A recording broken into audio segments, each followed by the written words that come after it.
ఆయన ఒక సంఘంలో సంఘ పెద్దగా పనిచేస్తున్నారు. ఆ సంఘ పెద్దగా పనిచేస్తున్న ఆయన నాతో మాట్లాడటం జరిగింది. మా ఇద్దరి పరిచర్ల గురించి ఒకరికొకరు మాట్లాడుకొని చూడగా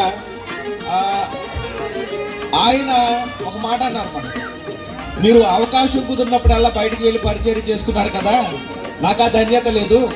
మీరు పరిచర్య చేస్తున్నప్పుడు ఎక్కడికైతే వెళ్తున్నారో అక్కడ ఎవరికైతే బైబిల్ లేకుండా ఉన్నారో వారికి బైబిల్ అందేవండి అని చెప్పి ఆ సహోదరుడు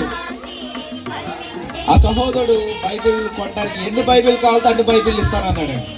అయితే ఎవరైతే అవసరతలో ఉన్నారో వారికే ఇవ్వండి అని చెప్పారు. ఆ సహోదరుడి పేరు బాలరాజు.